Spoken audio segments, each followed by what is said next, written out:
Okay, so I'm just going to do these videos so that if you've just recently purchased a grow your own mushroom kit, if anything's unclear, hopefully this will answer a few questions. So we're going to talk about oyster mushroom kits here.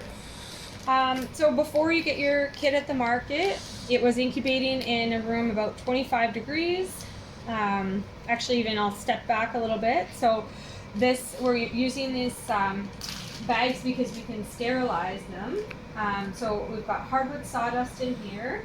Depending on your species, it's supplemented with organic soy hull or organic bran.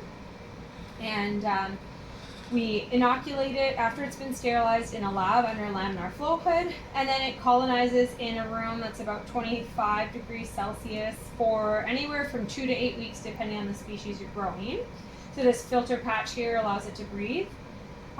So usually when you get it at the market, we've got the flap folded over. And that's because we actually don't want mushrooms to grow in that airspace, because then that's not enough fresh air for them. So we fold it over like that, now that it's fully colonized. And your instructions are going to show you to cut a slit right here for oyster mushrooms. You can do that if you're starting to see pins already. You can cut slits anywhere that you might see pins happening.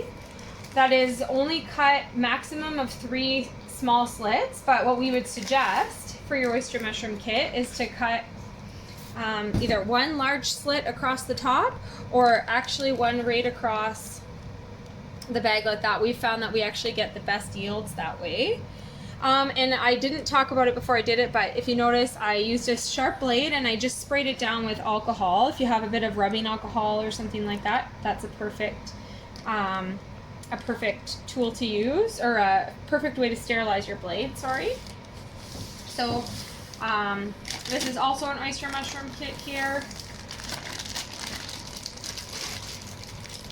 So another option is if you want to, if you do want to fruit it this way and have like kind of like a shelf oyster, you'll keep it slit on the side, but then I recommend you taping back the flap, or even fruiting it if you're doing it in like a kitchen counter, making sure that it's butted up against the wall so that your mushrooms don't accidentally grow up in that airspace. That's one of the biggest issues that we get with oyster mushrooms, is that they grow up in that headspace, and then you get some weird, not the nicest growth on your oyster mushrooms. So a couple other things to mention. If you're getting this kit, grow your own kit, as a Christmas gift, make sure you keep it refrigerated until you're ready to fruit it. You're probably gonna have to get it a couple weeks early before you see the person that you're gifting it to. So yeah, keep it in the refrigerator. A garage should be fine, you know, as long as it's about refrigerator temperature. It can dip slightly below 0 degrees overnight or something like that, but it shouldn't be kept at like -10 for the week. And yeah, and so your job basically is you want to find a really good environment for it to start. That's probably the easiest way to grow the kits. Oyster mushrooms, we don't usually recommend a humidity chamber anymore for them, just because you have to ventilate it so much that it's almost not practical. Like if you can exchange the air every single hour or more, and then you kind of get this lanky fruit. So now we just recommend pick a humid environment, something like your kitchen counter, and keep a misting bottle, something like, this is alcohol, I won't give it a sample, but something, and you just want to spray the environment around it. So not right in the hole, just kind of mist the environment. Like the example I give sometimes is like perfume. You usually don't spray it right on you. You kind of, the old school, spray it in the air and walk into it. So that's what you want to do with your creating a humid environment for your kit. Yeah, so like I said, kitchen counter is great. We need indirect light, so it doesn't need a sunlight from a window. It doesn't photosynthesize. It just needs some indirect light, and that's going to give it some of the beautiful coloration in the caps. All right, so the other thing I wanted to talk about is when your mushrooms are actually ready to harvest and how to harvest them. So these guys are still actively growing. Notice they're really dark in color. Obviously, they're quite a small size still, and just as they're pins, you'll see some at different growth stages. Actually, you can kind of see a few pins in here. So these guys will double in size overnight, and they're usually like just like look like little fat stems or almost miniature king oyster mushrooms if you've ever seen those when they're just starting out. And from the pinning stage to fully grown mushrooms, it depends on the temperature of your house, but usually you'll have fully grown mushrooms within 5 to 7 days once they start this, or less. So this is a blue or gray oyster. This one here is Phoenix oyster. This one will be ready to harvest probably in about two days. And then these guys are ready to harvest. I just want to talk about when mushrooms are ready to harvest. So this one, we've got a blue oyster mushroom here. This is like, see how the color is still quite vibrant? It's like a light blue. The caps are still curled down and under. They still have like a really nice meaty texture to them. These ones are actually a little bit, this is another black oyster kit. They're still very good, but these are a little bit past what I'd actually want to harvest them at. The caps are still curled under slightly, but their color is starting to fade to gray a little bit. Actually, the texture of them is a little less meaty. They're getting a little bit thinner in the caps, and that happens as they mature. But like I said, if you harvest them at this stage, they're still delicious. There's nothing wrong with eating them. But if you can, get them at this stage when they're still a little bit, have that color vibrancy. And what you're gonna do when you harvest, you're gonna grab at the base. So this is very important if you wanna attempt to get a second flush from your mushroom block. You wanna grab at the base, kind of twist or shimmy it off, and you're gonna actually pull off some of the sawdust with it. That way you're harvesting all of the fruit. You're not leaving any fruit behind to start to rot.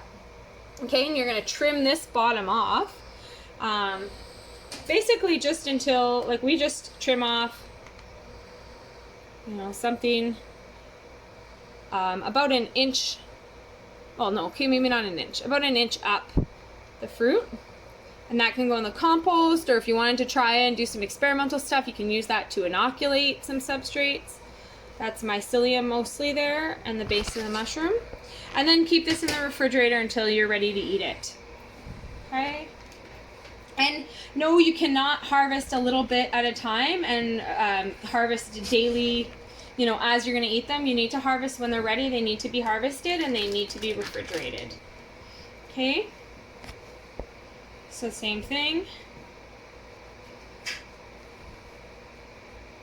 Just trim off a little bit there. And when you're chopping, if you find the stem bit a little bit harder still, then you can cut that off when you're cooking, but you'll feel that as you're chopping them up. And I just want to point out some of these ones. So these guys are a little bit kind of softer. They're not meaty, and you can see some discoloration on them. These are stalled pins. So these ones would have started to pin and maybe the conditions weren't right, or maybe the mushroom just put out a little bit too many mushrooms and it didn't have the energy to fully develop these as fruit. But those ones are not going to be, so I just usually pull those guys off. Those ones are not going to be really nice for eating. Okay, and that's basically it. Oh, and one more thing. So I've noticed a few people now that came back to the market. They had a great first flush on their oyster kit, and they want to try and get a second flush on their kit. So what I'd suggest, since you're doing in the house, quite a few people have house plants, and what they might not know is that they might have some flies in their house plants called fungus gnats. So what I'd actually suggest is covering the slit up with just like something like a towel. Yeah, the flap won't quite cover it up. Something just lightly to cover, even a piece of plastic or something like that so you can see it for about a week or two. And that way, if there are any of these fungus gnats that are dreaded, they won't come, or they won't be able to get into your block at all. And that'll protect it, and then you'll have a much higher chance of success. It'll also kind of stop that slit from drying out and protect it from pathogens in the air in between your crop cycles. All right, I think that is it for oyster mushrooms.